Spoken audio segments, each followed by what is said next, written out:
ଯାହା ଯାହା ସମସ୍ୟା ଅଛି ତାକୁ ଦୂର ବି କରିପାରିବେ ନାହିଁ।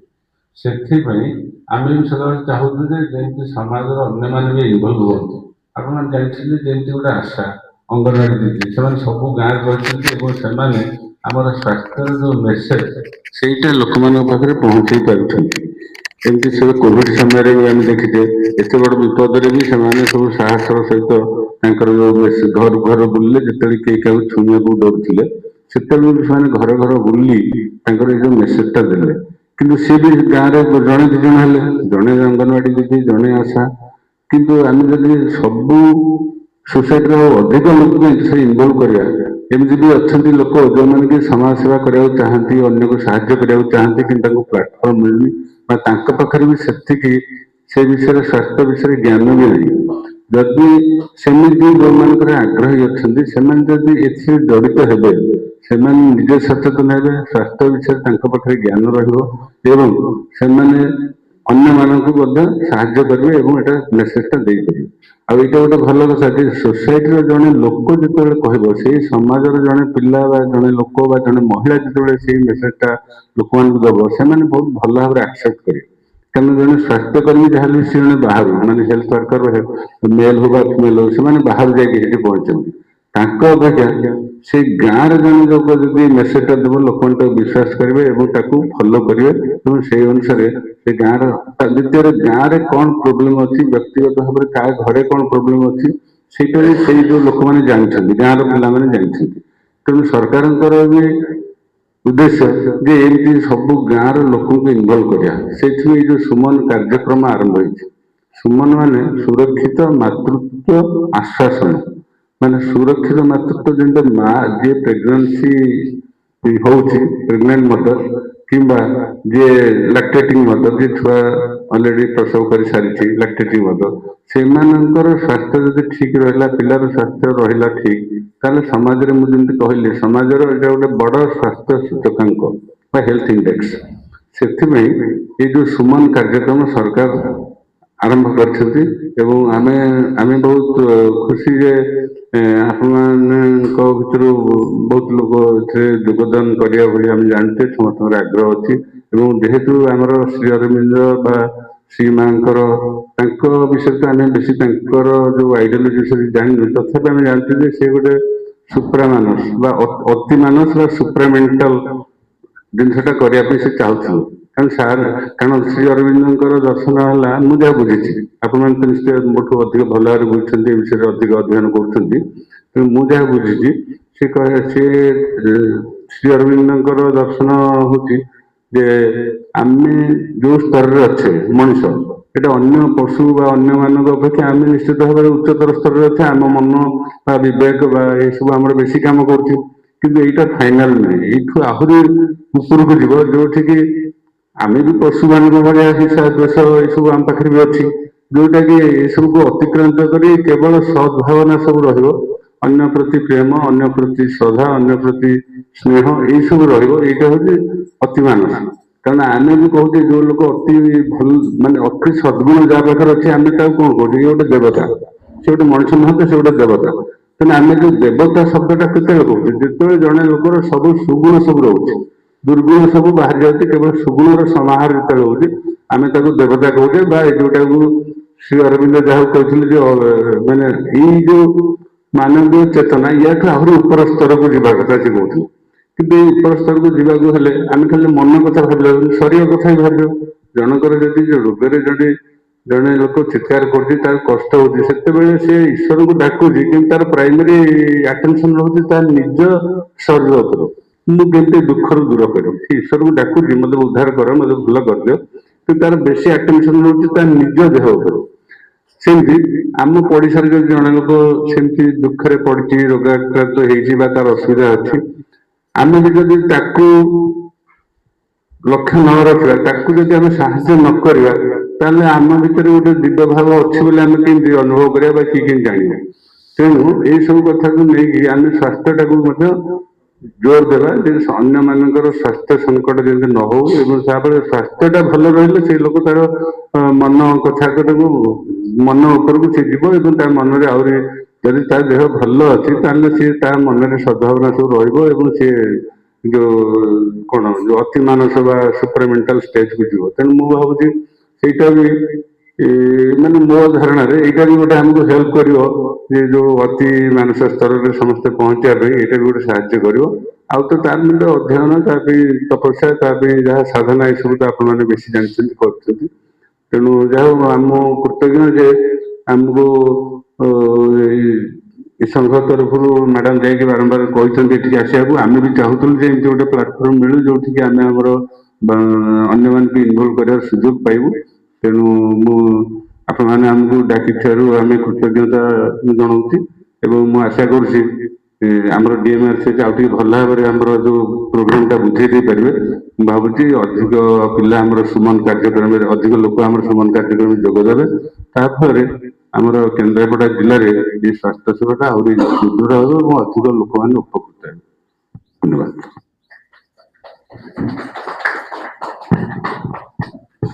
बहुत बहुत धन्यवाद। ଯାହା ହଉ ଆମେ ଯାହା ଜାଣିଛୁ ମା ସ୍ୱୟଂ ବିଷୟରେ ସାର୍ ବହୁତ ସୁନ୍ଦର ଭାବରେ ସରଳ ଭାବରେ ସେ ଜିନିଷକୁ ଆମ ଆଖି ଆଗରେ ଥୋଇଛନ୍ତି। ଶ୍ରୀ ଅରବିନ୍ଦଙ୍କ ଯୋଗ ବିଷୟରେ ତାଙ୍କର ବି ଏତେ ଧାରଣା ଅଛି, ସେଥିପାଇଁ ଆମେ ବହୁତ ଆନନ୍ଦିତ ଖୁସି। ଏବଂ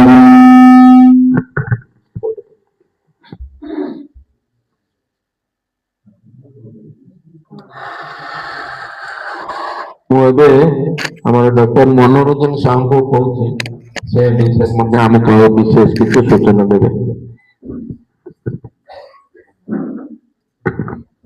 କରୁଣାମୟୀ ମା ପରମ ପ୍ରଭୁ ଶ୍ରୀ ଅରବିନ୍ଦ, ସମ୍ମାନ୍ୟ ଶ୍ରୀନିବାସ ସାର୍, ସମସ୍ତ ବାପା ଭାଇ ଭଉଣୀ ମାନେ, ମୋ ସହକର୍ମୀ ସୁକାନ୍ତ ବାବୁ, ଆଜି ଭଲ ଦିନ। ବାର୍ତ୍ତା ଆମେ ସମସ୍ତଙ୍କ ପାଖରେ ପହଞ୍ଚିବା ପାଇଁ ଦୃଢ ପରିକଳ୍ପନା ନେଇଛେ। ଦ୍ୱିତୀୟ କଥା ହେଲା ଆଜି ପର୍ଯ୍ୟନ୍ତ ଏଇ ସ୍ୱାସ୍ଥ୍ୟଳୟରେ କାମ କରିବା ଭିତରେ ଏମିତି ମାଙ୍କର ଆଶ୍ରମ ବାସୀ ହୁଅନ୍ତୁ, ବାପା ଭାଇ ଭଉଣୀ ମାନେ ହୁଅନ୍ତୁ କିମ୍ବା ଅନ୍ୟ କୌଣସି ସଂସ୍ଥା ତରଫରୁ ହଉ, ଏମିତି ଆମ ଭିତରେ ଡିସ୍କସନ ହେଇନାହିଁ, ଆଲୋଚନା ହେଇନାହିଁ। ଯଦି ଏଇଟା ଗୋଟେ ଭଲ ପଦକ୍ଷେପ, ଖାଲି ଯେ ଆମେ ଆଲୋଚନା କରୁଛେ ମାଙ୍କ ବାର୍ତ୍ତା ଦଉଛେ, ଆମ ଭିତରେ ପାଠଚକ୍ର ଘରୋଇ ପାଠଚକ୍ର କରୁଛେ, ସ୍କୁଲ କରୁଛେ, ଏତିକିରେ ଆମେ ସୀମିତ ନ ରହିକି ଆହୁରି ଗୋଟେ ବଡ ଷ୍ଟେପ ନେବା ପାଇଁ ଆପଣ ମାନେ ଯାଇଛନ୍ତି, ବହୁତ ବଢିଆ କଥା। ଜିଲ୍ଲା ସାରା ମାଙ୍କର ଏବଂ ସ୍ୱୟଂଙ୍କର ବାର୍ତ୍ତା ପ୍ରସାର ପ୍ରଚାର କରିବା ସହ ଏଇ ବି ଲୋକମାନଙ୍କର ଉନ୍ନତି କରିବା ପାଇଁ ଯେତେବେଳେ ସ୍ୱାସ୍ଥ୍ୟର ଉନ୍ନତି ଘଟିବ ତେବେ ସମାଜର ଉନ୍ନତି ହବ। ତେଣୁ ଆପଣ ମାନେ ଯୋଉ ଦୃଢ ପରକାଷ୍ଠା ଦେଖେଇଛନ୍ତି, ଆଗ୍ରହ ଉତ୍ସାହ ଦେଖେଇଛନ୍ତି, ଏଇଟା ଗୋଟେ ସ୍ୱାଗତ ଯୋଗ୍ୟ ପଦକ୍ଷେପ। ଆଗାମୀ ଦିନରେ ଖାଲି ସୁମନ ଭଲେଣ୍ଟିୟର ନାହିଁ, ଆ ସହିତ ବିଭିନ୍ନ ପ୍ରକାର ସ୍ୱାସ୍ଥ୍ୟ ଭିତ୍ତିକ କାର୍ଯ୍ୟକ୍ରମ ବହୁତ ଅଛି, ଆପଣଙ୍କୁ ଆମେ ଜଣେଇଦେବୁ। ବିଭିନ୍ନ ପ୍ଲାଟଫର୍ମରେ ଆଲୋଚନା କରିବା, କେତେବେଳେ ପାଠଚକ୍ର ହଉଛି ପାଠଚକ୍ର ବସିକି ବି ଆଲୋଚନା କରିବା। ଯେତେ ସ୍ୱାସ୍ଥ୍ୟ ବିଭାଗର 60-70ଟା ସ୍କିମ୍ ଅଛି, ସେ ସ୍କିମ୍ ବିଷୟରେ ପ୍ରଥମେ ଆମର ବାପା ଭାଇ ଭଉଣୀ ମାନେ ଜାଣିଲେ, ତାପରେ ଅନ୍ୟମାନଙ୍କୁ ଯୋଉ ଗାଁ ସ୍ତରରେ, VHN ସ୍ତରରେ, ଅଙ୍ଗନବାଡି ସେଣ୍ଟର ସ୍ତରରେ ବା ସ୍ୱାସ୍ଥ୍ୟ ଉପକେନ୍ଦ୍ର ସ୍ତରରେ ମା ଭାଇ ଭଉଣୀ ସମସ୍ତେ ଜାଣିଲେ ଆଉ ଟିକେ ସ୍ୱାସ୍ଥ୍ୟର ଉନ୍ନତି ହେବ। ଅଲ୍ଟିମେଟଲି ଲକ୍ଷ୍ୟ ସମସ୍ତଙ୍କର ହଉଛି ଯେ ଆମେ ଭଲ ରହିବା, ଆମ ପରିବେଶକୁ ଭଲ ରଖିବା ଏବଂ ଗୋଟେ ଆଧ୍ୟାତ୍ମିକତାର ବାତାବରଣ ଆମ ଗ୍ରାମରେ ଆମେ ସୃଷ୍ଟି କରିବା, ଯାହାଫଳରେ ସମସ୍ତେ ସୁସ୍ଥ ରହିବେ। ସୁସ୍ଥ କେନ୍ଦ୍ରାପଡ଼ା, ସୁଖୀ କେନ୍ଦ୍ରାପଡ଼ା ନାଁରେ ଆମେ ଆହୁରି ଆଗକୁ ଯିବା। এইভাবে ଜିନିଷ ଆଗକୁ ବଜାୟ ରହିବ। ଆମ ତରଫରୁ ଯାହା ସାହାଯ୍ୟ ସହଯୋଗ ଅଛି, ସଚେତନ କରିବା କଥା ହଉ, ବିଭିନ୍ନ ପ୍ରକାର କାର୍ଯ୍ୟକ୍ରମ ଆମେ ଆପଣଙ୍କୁ ଅନ୍ତର୍ଭୁକ୍ତ କରିବା ପାଇଁ ଶ୍ରୀ ସାର୍ ଏବେ କହିଲେ। ଆଉ ସୁକାନ୍ତ ବାବୁ ଅଛନ୍ତି, କେବଳ ସୁମନ ଭଲେଣ୍ଟିୟର କଥା ଆଉ ଅଲଗା ଉପରେ କହିବେ। ଆଜି 2-3ଟା ମିଟିଂ ଅଛି, ଯେହେତୁ ଆପଣମାନଙ୍କର ଅନୁରୋଧ ପାଇଁ ଶ୍ରୀ ସାର୍ ଆସିଲେ, ଷ୍ଟେଟରୁ ବି ଆମର ଆସିଛନ୍ତି, ଅଫିସର ଆସିଛନ୍ତି, ଆମେ ଅନ୍ୟ ସମୟରେ ଆହୁରି ବିସ୍ତୃତ ଭାବେ ଆଲୋଚନା କରିପାରିବା।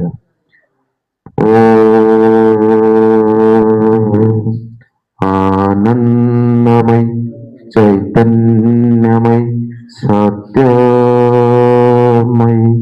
परमे परमे परम।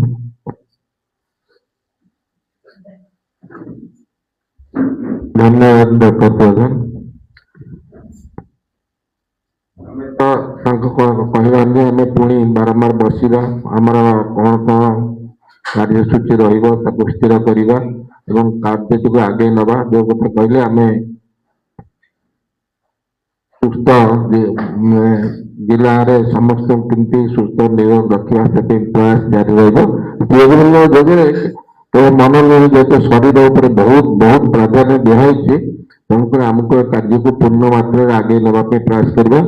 ମୁଁ ଏବେ ଆମ ଗାଁରେ ଡକ୍ଟର ମନୋରଞ୍ଜନ ସାହୁ ଅଛନ୍ତି, ମୁଁ ତାଙ୍କୁ ଅନୁରୋଧ କରୁଛି, ସ୍ୱତନ୍ତ୍ର ଅନୁରୋଧ କରୁଛି ସେ ଏ ବିଷୟରେ କିଛି।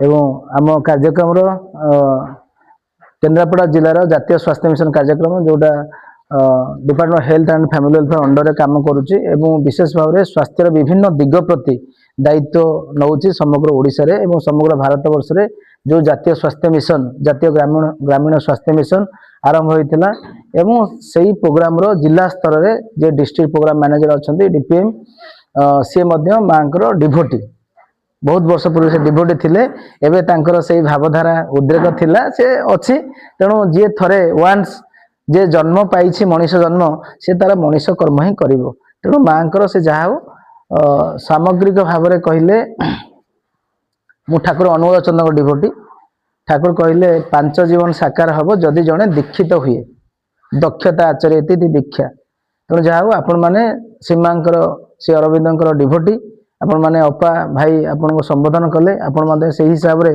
भारतीय धर्म अनुसार आपण भाई भौणी तेणु आम समस्ते गोटे परम पिता संतान से न्याय रे आपण मैंने आज आपण मान भितर से भावना थिबारु एवं राज्य स्तर रे आमर सेक्रेटरी महोदय लेटर अच्छी जे आपण सुमन भलेंटियर हेबे बोली किंतु संजोग टिके एपट सेपट हेबारु एई वर्ष मध्य फाइनेंशियल ईयर चली गोटे संदीक्षण समय फेब्रुआरी मास मार्च रे सरी जीवो तेणु सीडीएम संगे आम कथा होतलु आमर स्वास्थ्य उपकेन्द्र रे गोटे स्वास्थ्य उपकेन्द्र रे केतोटी गाँ को नहीं गोटे स्वास्थ्य उपकेन्द्र सब सेंटर प्रत्येक गाँव में गोटे अंगनवाड़ी सेंटर अच्छी अंगनवाड़ी सेंटर जड़े आशाकर्मी अच्छी जड़े अंगनवाड़ी वर्कर अच्छी अंगनवाड़ी कर्मी अच्छा से माने आशा अंगनवाड़ी कर्मी से गोटे छोट सालारी अच्छी 500 टंकार आरंभ होता है 7000 टका पाँच आशा मानकर किसी सालारी नहीं से माने इनसेंटिव बेस्ड प्राय 43 प्रकार पाखापाखि 50 प्रकार काम कर इनसेंटिव पाँच एबे सरकार कहले जे सुमन जोटा सार कहले सुरक्षित मातृत्व आश्वासन गोटे गर्भावस्था माँ हो कि प्रसव पर गोटे माँ हो सी तार से गर्भजनित हो कि प्रसव जनित हो सी माँ नमरू कि छुआ नमरू छुआ जो न कनसिव है गर्भावस्था आरंभ होला छुआ जन्मर 42 डेज भितर जो माँ मरीगला ताकू मातृ मृत्यु बोली कहगला विष खाई मले दौड़ देके मले रास्तार मरीगले मातृमृत्यु कहब ना आम स्वास्थ्य जनित कारण जब मरीगला मातृमृत्यु कहवा सेमती छुआटी जन्म है जन्म हमार 5 वर्ष भितर जब किए मरीगला ताले छुआर जन्म भितर 28 दिन भितर नियोनेटाल डेथ कहु जन्म 1 वर्ष भितर इनफांट डेथ कहु जन्म 5 वर्ष भितर चाइल्ड डेथ कहु तेणु यही जन्म 5 वर्ष 3 कैटेगोरी लोक पिला जी जिते मरी जाऊँ शिशु मृत्यु कहु सार कहले जो देशर माने जो इंडिकेटर हेल्थ इंडिकेटर जो देशर मातृ स्वास्थ्य शिशु स्वास्थ्य शिक्षा जोगाजोग जिते उन्नत से देश को सेते उन्नत बोली परिगणना करा जाए से न्याय रे भारत वर्ष रे आमे विभिन्न राज्य रे मध्य स्वास्थ्य सूचना भल अच्छी स्वास्थ्य सूचक भल अच्छी आम ओडिशा रे भल अच्छी मझे मझे खराब मध्य होउछि विभिन्न समय तेणु आपण मानकु आमे जो मातृमृत्यु हार मध्य शिशु मृत्यु हार बहुत कमई थिलु राज्य रे किंतु एबे टिके बढ़िछि जो सरकार गोटे प्रयास जे सुमन वॉलंटियर जे सुमन स्वेच्छासेवी जे स्वास्थ्य उपकेन्द्र रे विभिन्न गाँव जो गाँ अच्छी से प्रत्येक गाँव जड़े जड़े स्वेच्छासेवी सुमन वॉलंटियर माने सिलेक्शन हेबे ସେମାନଙ୍କର କ'ଣ ସିଲେକ୍ସନ କେମିତି କ'ଣ ହେବେ ନା ତାଙ୍କର ଯାହାର ଆଗ୍ରହ ଥିବ, ଗାଁରେ ଗ୍ରାମ ଠାକୁରାଣୀ ଅଛନ୍ତି, ଗାଁରେ ଶିବ ମନ୍ଦିର ଅଛନ୍ତି, ସମସ୍ତେ କ'ଣ ସେଠି ଯାଉଛନ୍ତି? ସୀମା ଅରବିନ୍ଦଙ୍କ ପାଠଚକଟି ହେଉଛି, ସୀମା ଅରବିନ୍ଦଙ୍କ କ'ଣ ସମସ୍ତେ ଡିଭୋଟି? ବହୁତ ସଂସ୍ଥା ଅଛି। ତେଣୁ ଯାହାକୁ ଯୋଉଟା ଭଲ ଲାଗିଲା, ଯାହାକୁ ଯୋଉ ଖାଦ୍ୟ ଭଲ ଲାଗିଲା, ସେମିତି ଗାଁରେ ଗୋଟେ ଅଙ୍ଗନବାଡି କେନ୍ଦ୍ର କାମ ହଉ ହଉ ସେ ଗର୍ଭବତୀ ମାଟି ଆସୁଛି, ସେ ଏସଏଚଜି ଗ୍ରୁପ ମା ଆସୁଛନ୍ତି, ସେ ସ୍କୁଲ ଟିଚର ଆସୁଛନ୍ତି, ସିଏ ମାନେ ଟ୍ୟୁବୱେଲ ମେକାନିକ କରୁଥିବା କାମ ଲୋକ ଆସୁଛନ୍ତି, ଏବଂ କିଛି ଯୁବକ ବନ୍ଧୁ ମଧ୍ୟ, ଯୁବକ ବନ୍ଧୁ ବା ନେତୃସ୍ଥାନୀୟ ବନ୍ଧୁ, ୱାର୍ଡ ମେମ୍ବର ସମସ୍ତେ ଅଙ୍ଗନବାଡି କେନ୍ଦ୍ରରେ ସମସ୍ତେ ସାମିଲ ଅଛନ୍ତି। କାରଣ ଆମର ମା ଭଉଣୀ ସେଇଠିକି ଯାଉଛନ୍ତି, ସ୍ୱାସ୍ଥ୍ୟ ବିଭାଗର ଲୋକ ଆସୁଛନ୍ତି, ସେଠି ସେବା ଦିଆଯାଉଛି। ତେଣୁ ଏ ସୁମନ ଭଲେଣ୍ଟିୟର ସିଏ ହବ ଯାହାର ଟିକେ ଆଗ୍ରହ ଥିବ ଏଇ କାମ କରିବା ପାଇଁ, ମା ମାନଙ୍କ କାମ କରିବା ପାଇଁ, ଛୁଆ ମାନଙ୍କ କାମ କରିବା ପାଇଁ ଟିକେ ସୂଚନା ଦବା। ଆମେ କ'ଣ ଡାକ୍ତରଖାନା ଲେବର ରୁମ୍ ଭିତରକୁ ଗଲେ ଆମକୁ ପ୍ରବେଶ ନାହିଁ, ଓଟିକୁ ଭିତରକୁ ଗଲେ ଆମକୁ ପ୍ରବେଶ ନାହିଁ, ସର୍ଜରୀ ହେଲେ ଆମକୁ ପ୍ରବେଶ ନାହିଁ। ଆମକୁ ପ୍ରବେଶ କୋଉଠି ଅଛି?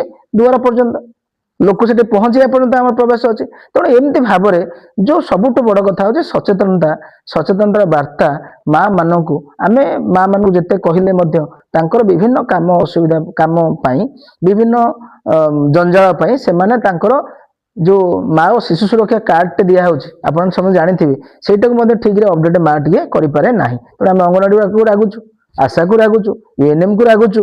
ତେଣୁ ସେ କାମଟା ମଧ୍ୟ ସଠିକ ଭାବରେ ହେଇପାରୁ ନାହିଁ, କୋଉଠି ହଉଛି କୋଉଠି ହଉନି।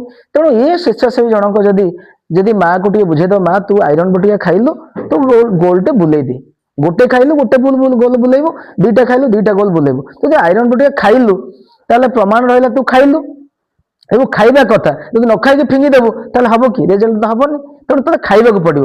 ଏଇ ସଚେତନତା ବାର୍ତ୍ତା ଦବା ପାଇଁ ବିଭିନ୍ନ ବିଷୟରେ, ଯେ ମାଟିଏ ଡେଲିଭରି ହେଲା ପରେ ତାର ଛୁଆକୁ କଷ କ୍ଷୀର ପ୍ରଥମ କ୍ଷୀର ଖୁଆଇବ, ମା ପାଇଁ ଛୁଆ ପାଇଁ ମାର କ୍ଷୀରଟା ବହୁତ ଉପାଦେୟ, କେବଳ ମା କ୍ଷୀର 6 ମାସ ପାଇଁ, ପୁଣି ଛୁଆ ମା କ୍ଷୀରଟା ଅତି କମରେ 2 ବର୍ଷ ପର୍ଯ୍ୟନ୍ତ ସିଏ ଖାଇବ। ପେଟରେ ଅଛି ଛୁଆ, ତାପରେ ଛୁଆ ଜନ୍ମ ହେଲା ପରେ 2 ବର୍ଷ, ସେଟା ହଉଛି 1000 ଦିନ, 1000 ଆପ୍ରୋଚ, ସେଇଟା ଗୋଟେ ବହୁତ ଗୁରୁତ୍ୱପୂର୍ଣ୍ଣ ବିଷୟ। ଏବଂ ଏମିତି ବହୁତ କଥା ଅଛି, ଯେ ପରିବାର ନିୟୋଜନ, ଯେ 2ଟା ଛୁଆ ହେଲାଣି ପୁଣି କାହିଁକି ଏତେ ଚିନ୍ତାଧାରା, ଯଦି 2ଟା ଝିଅ ଅଛନ୍ତି କାହିଁକି ପୁଅ ପାଇଁ ଚିନ୍ତାଧାରା, ପୁଅ ଝିଅ ତ ସବୁ ସମାନ। ତେଣୁ ବର୍ତ୍ତମାନ ଝିଅ ମାନେ ଆହୁରି ଅଧିକ ଗୁରୁତ୍ୱ ପାଉଛନ୍ତି, ଅଧିକ ସମ୍ମାନ ପାଉଛନ୍ତି, ତାଙ୍କର ଶିକ୍ଷା ସ୍ତର ଭଲ, ତାଙ୍କର ସଚେତନତା ଭଲ।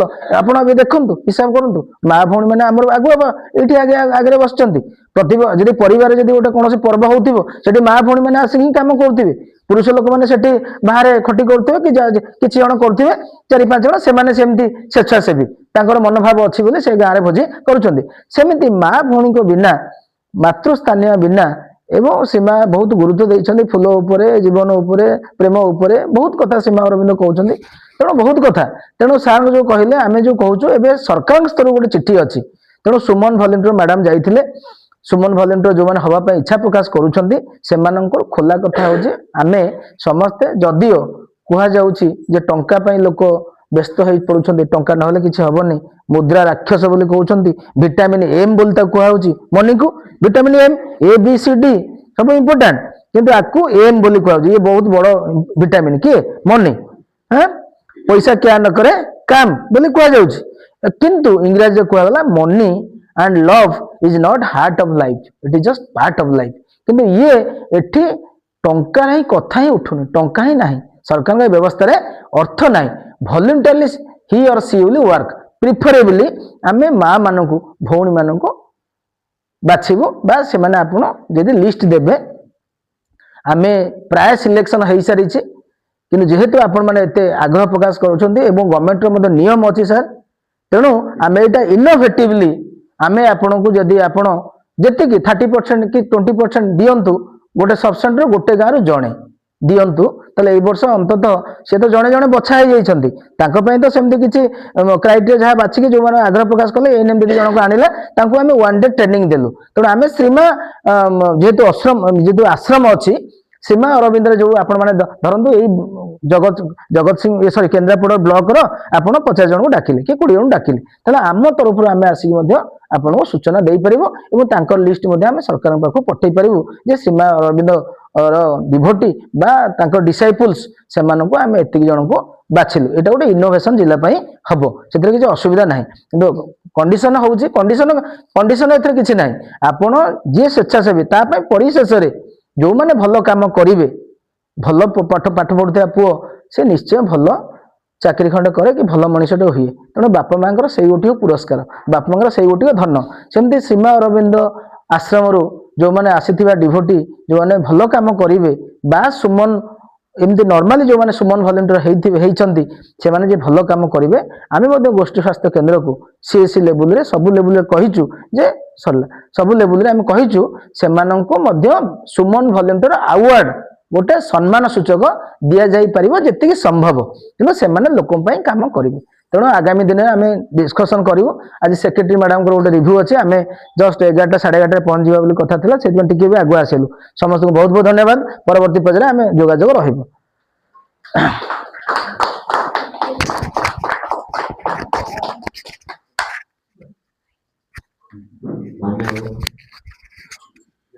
ଆଜି ଗୋଟେ ଶୁଭ ଅବସରରେ ଯୋଉଟାକୁ ଆମେ ବହୁତ ଦିନ କାଳ ପ୍ରଚେଷ୍ଟାରେ ଥିଲୁ ଏକାଠି ହେଇଛନ୍ତି ଏବଂ ଆମେ କିଛି ଜାଣିଲେ ତାର ପରବର୍ତ୍ତୀ ପର୍ଯ୍ୟାୟ କାର୍ଯ୍ୟକ୍ରମ ମଧ୍ୟ ଖୁବ୍ ଶୀଘ୍ର କରାଯିବ। ଆମର ଷ୍ଟେଟ ଲେବୁଲର ଗୋଟେ ଅଛି ଏଇ ଫାଇନାଲ କରିବା ପାଇଁ ଆମ କେନ୍ଦ୍ରାପଡ଼ା ଜିଲ୍ଲାର ମଙ୍ଗଳବାର ଦିନ ଆସିବେ ବସିବେ। ମଙ୍ଗଳବାର ଦିନ ପଚାରିଲା ପରେ ଆପଣ ଯେମିତି କହୁଛନ୍ତି ପ୍ରତି ଗାଁରୁ କି ପ୍ରତି ପଞ୍ଚାୟତରୁ ଆମେ ସେ ଲିଷ୍ଟ କରି ଆପଣଙ୍କୁ ଦେବୁ, ଆପଣ ସ୍କ୍ରୁଟିନି କରି ଏ ବର୍ଷ ଯାହା କରିବେ ଆସନ୍ତା ବର୍ଷକୁ ପୁଣି ଏକ୍ସଟ୍ରା ଆଡ୍ କରିବା। କିନ୍ତୁ ସେମାନଙ୍କୁ ମଙ୍ଗଳବାର ବୁଧବାର ଭିତରେ ଆପଣଙ୍କୁ ଲିଷ୍ଟ ଦେଇ ସାରିଲା ପରେ ଆପଣ ସେମାନଙ୍କର ଟ୍ରେନିଂ ପ୍ରୋଗ୍ରାମ ଯୋଉଦିନ ଡେଟ୍ ଫିକ୍ସ କରିବେ ଆମେ ସେମାନଙ୍କୁ ଡାକିବୁ। ସେଦିନ ଡାକିବୁ ପୁଣି ଆମେ ସେମାନେ